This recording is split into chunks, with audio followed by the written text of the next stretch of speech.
everything you need to know about turkey gear, whether you need it, whether you don't need it, all kinds of different scenarios. There's not a perfect anything, and I'm not perfect. I've been doing this a long time. I've got about 40 years of experience. I've hunted bukus of states.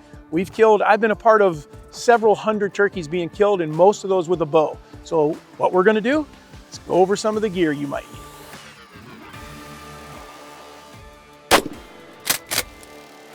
First thing that you might consider is a necessity. If you're not gonna hunt with a blind, then what you're gonna wanna have is camouflage, head to toe. And that includes getting rid of the white socks. Oh yeah, that little bit right there can screw up your turkey hunt. So make sure you have head to toe camo, including your hands, including your face, your head, everything. That's when you're not hunting in a blind.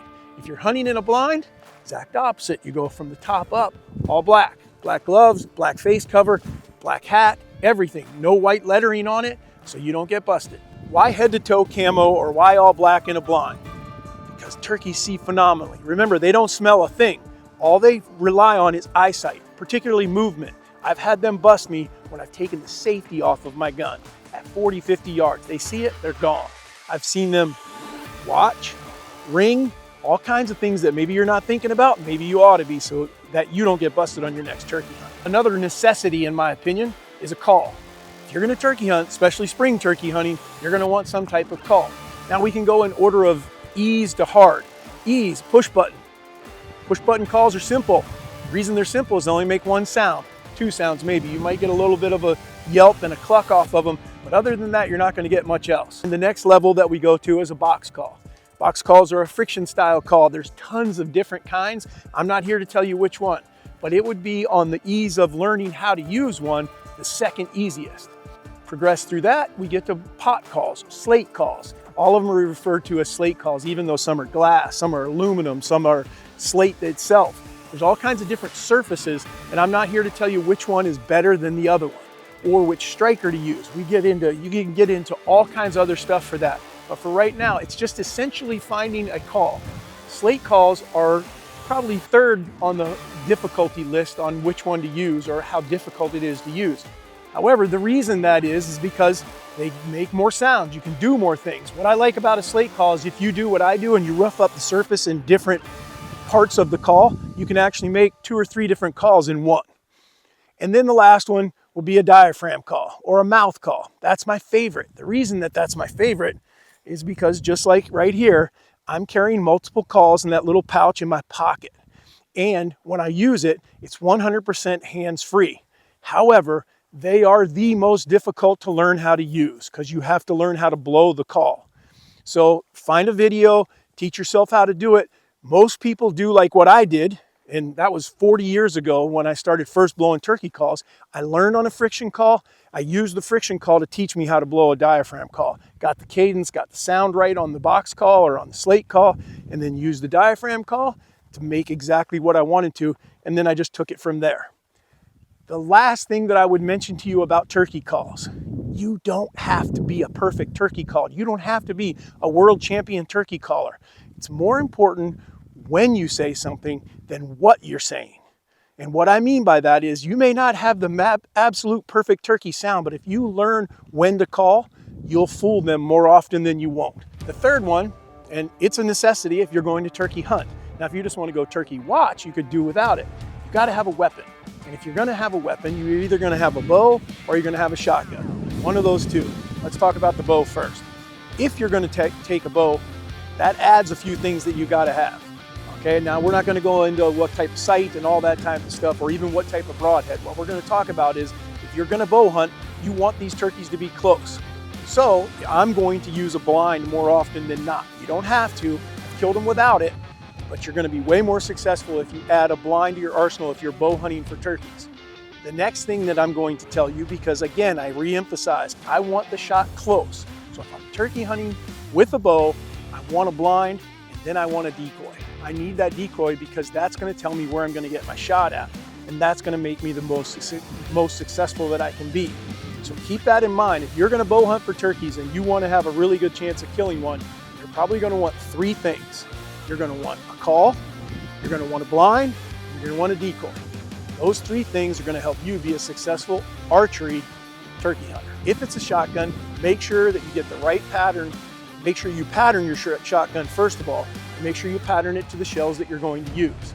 Second of all, make sure that you have a shotgun that you can trust, that you feel comfortable with. Don't just grab a shotgun from a friend and go hunting the first day. More often than not, you're not going to use a blind. You're going to wear total camouflage.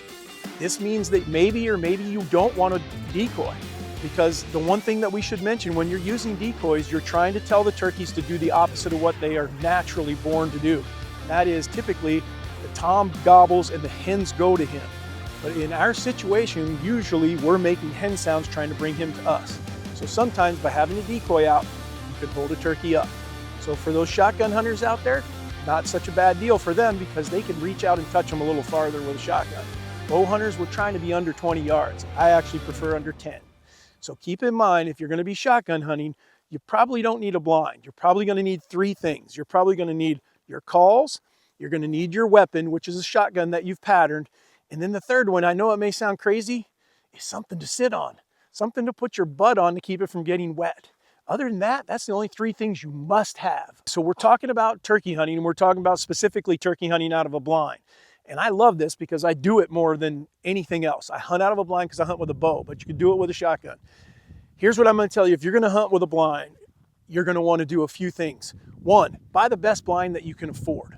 And what I mean by that is I would rather spend several $100s on a blind that's going to last several years than $100 on one that's only going to last one season. I'm going to end up spending way too much money on that cheap blind.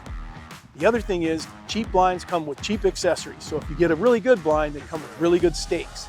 You get really good stakes, your blind doesn't blow away, and you're going to use it year after year. So keep that in mind when you're looking for a blind. The other one is, how do the windows open? Again, I'm looking for the best blind I can find. I like the ones with the great big windows and not the portals. So keep that in mind when you're looking for the right blind that you're going to turkey hunt out or deer hunt. It doesn't matter what you're doing. Just make sure that you get the best blind that you can afford. When we talk necessities, we get to the decoy situation. Is it a necessity? With me, it is. With most people, it's not. However, if you're going to use decoys, there are a few things that you need to make sure you know. One, you need real tail feathers. As many real feathers on the decoy as you can get. Number two, you want it to have glass eyes. And number three, if you can add movement to it, it's going to be superb. And then the last thing to remember is, I don't care if you use a 3 decoy setup like we use, or we use a strutting tom, a standing hen, and then a laydown hen. You want to make sure you don't put those decoys too far away. If you're bow hunting, keep them close, 10 yards and under. If you're going to be shotgun hunting, you might go a little further, but don't put them so far out there that if the turkeys do what they're supposed to do, which is come and strut in without coming all the way to the decoy, that you can't get a shot. If you want more information on how to set up your decoys, when to set them up, whatever way during the hunting season, check out our other video. The best decoy setups are bull. So the last thing, you're going to need some way to carry even the few things you might take or the multitude of things you take. You're going to either want a pack or a turkey vest. A lot of turkey vests now come with a way to sit down on something. They unfold and then you sit right on them, so they kind of 2-in-1. Okay, so the last one is a tip. It's not really a necessity, but you might want to have a trail camera out for your turkeys like we've got here.